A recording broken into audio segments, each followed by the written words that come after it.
Hello, welcome to Bible FPL, a slightly different video for this one.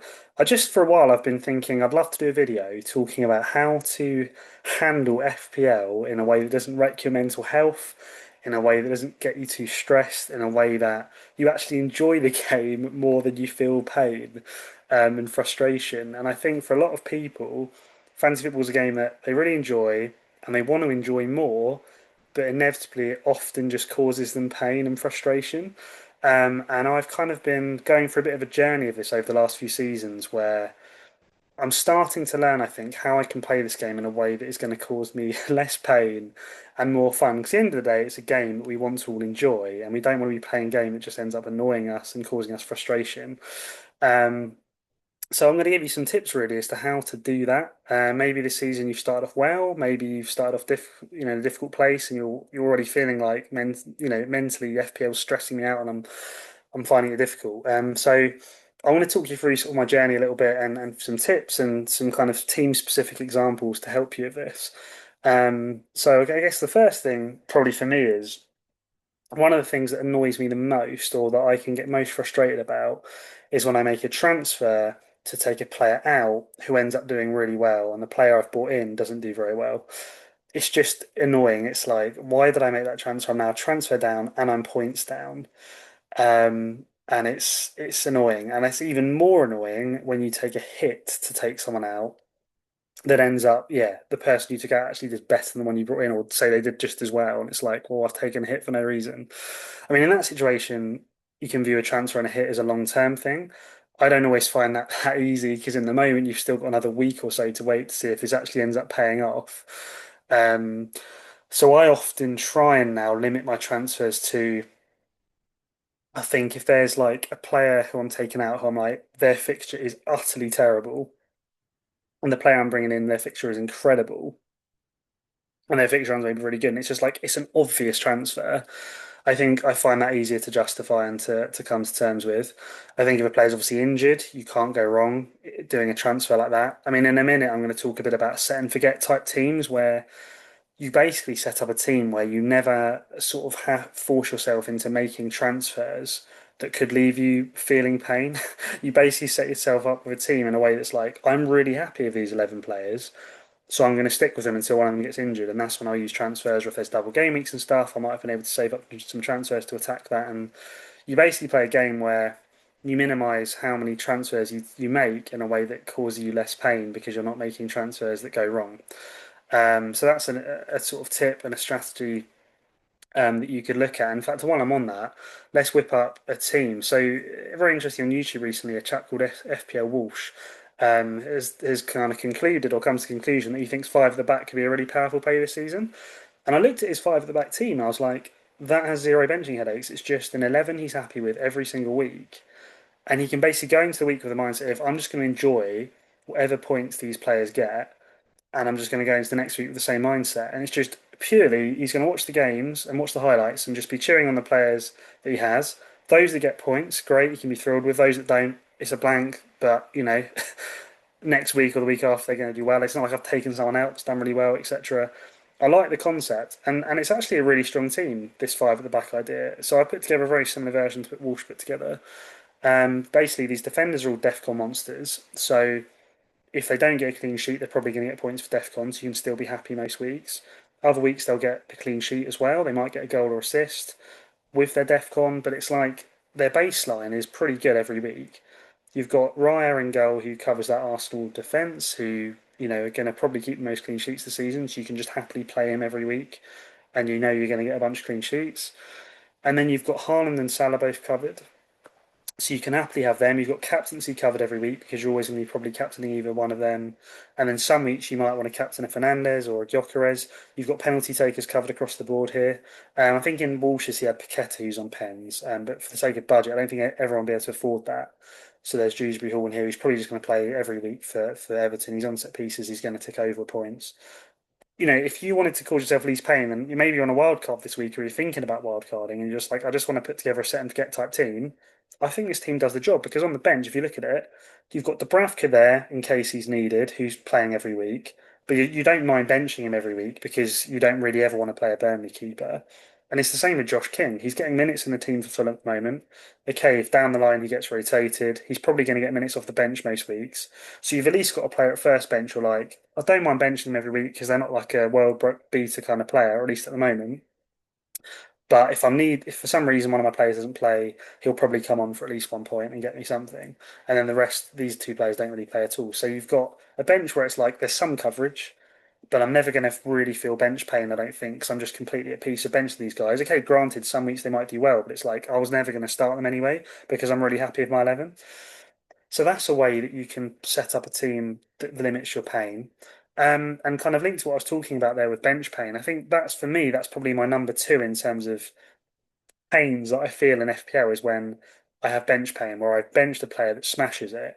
And that sort of bench pain happens when you create a team that has a strong bench, or at least a couple of players who are pretty strong, and each week you have a decision to make as to do I start them or do I start them?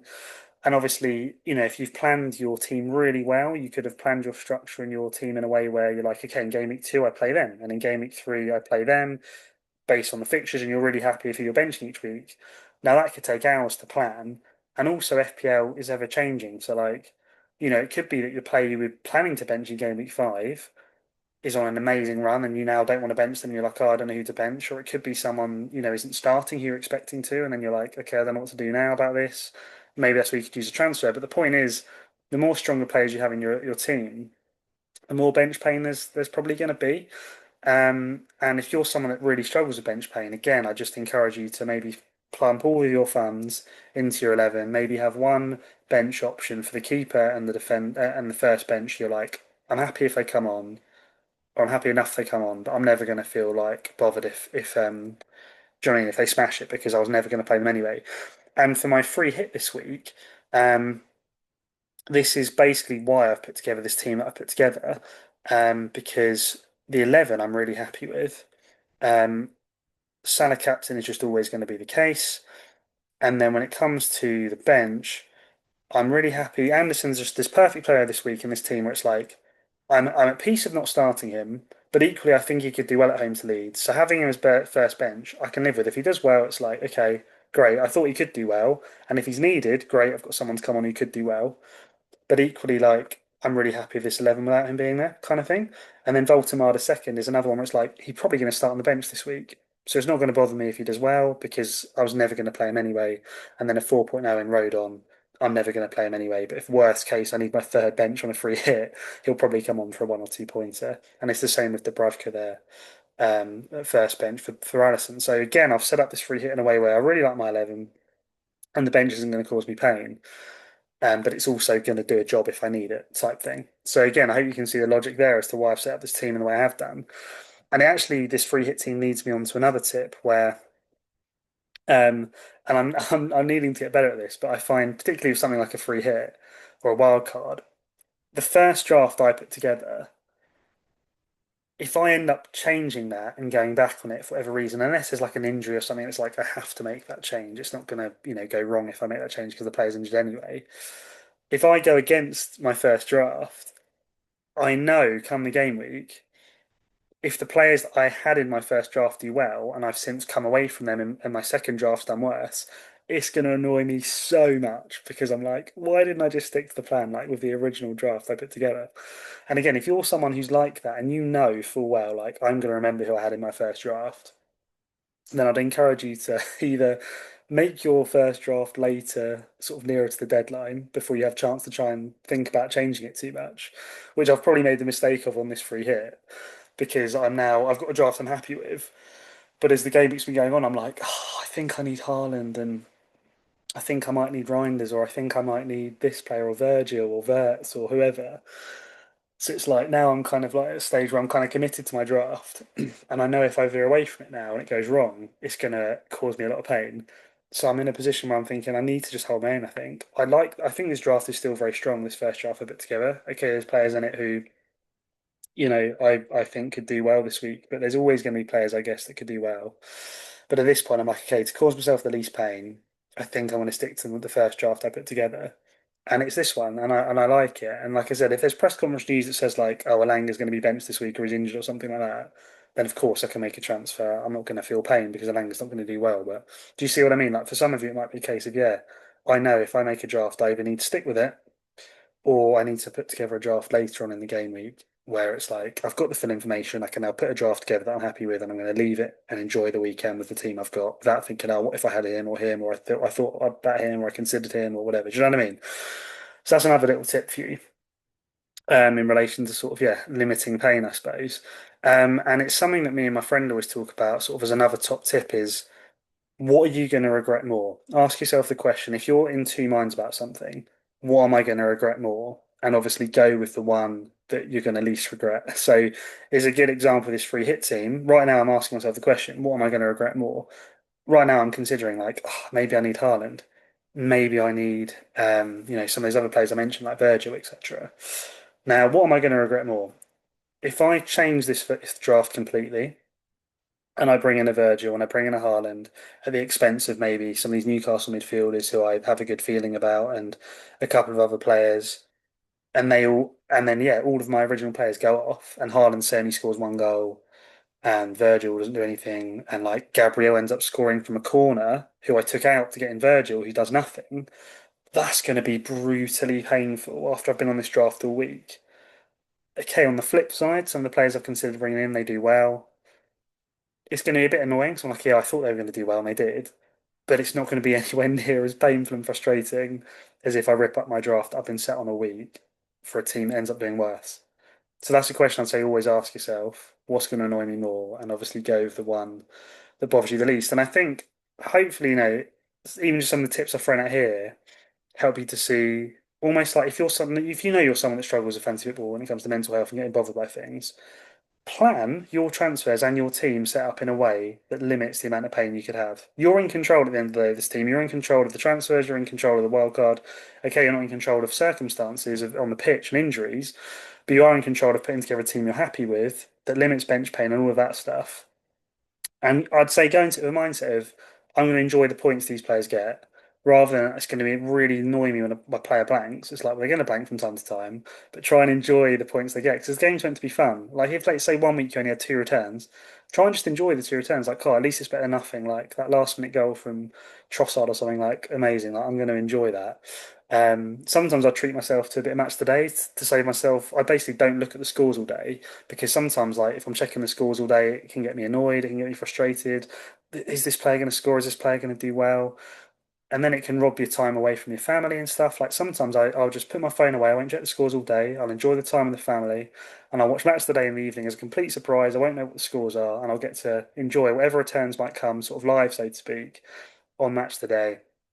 And it also hasn't robbed the whole day of like I've been checking my phone all day. So there's another little bonus tip I'll chuck out there for some of you who might actually appreciate going with that strategy and that line of thought to sort of enjoy FPL a bit more. Again, there's one other thing I was going to say. I think this is one thing I was going to share because I do appreciate like FPL can be a fun game. And I think in terms of like risk taking and stuff. And if you're watching this and you're like, actually, I like taking risks, and when it goes wrong, it doesn't bother me.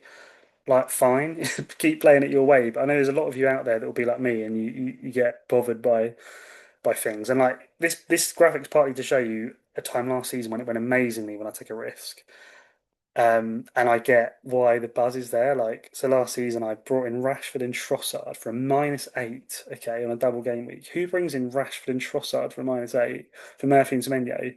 And as you can see, it paid off incredibly. Trossard smashed it.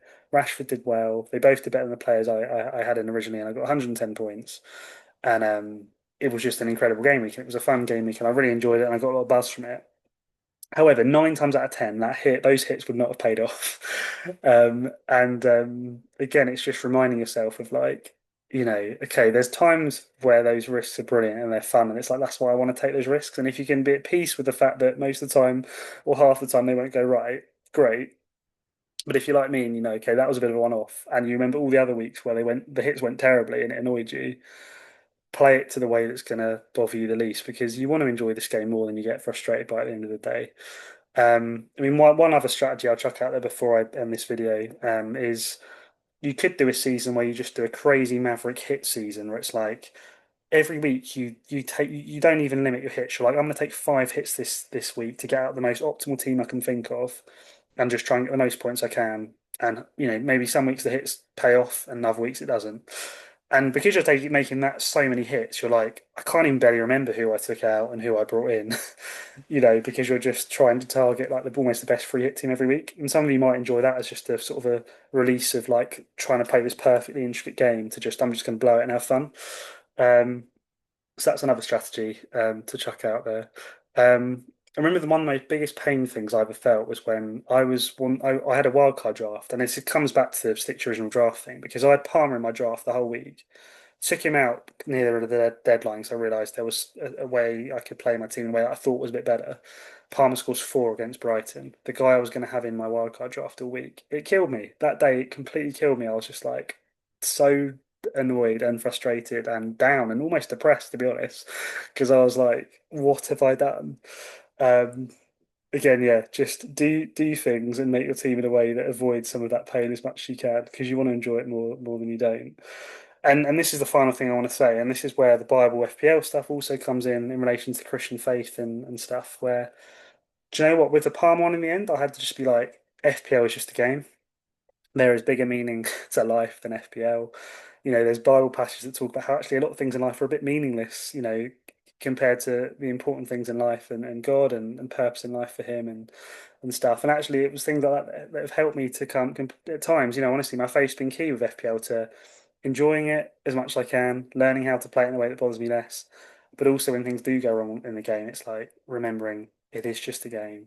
There's more important things to life than this. I have meaning and purpose in life that's a lot deeper because of God. Yeah, like it's not the end of the world. Like fantasy always just a game. It actually isn't that meaningful when you really think about it, unless you win the whole thing, or if you obviously like do well consistently and then can get a little YouTube channel going and get some content creation and stuff and views and all that stuff that you might get meaning from. Great, but for most of us, it's going to be a bit of a trivial game. It's some virtual points and a bit of fun.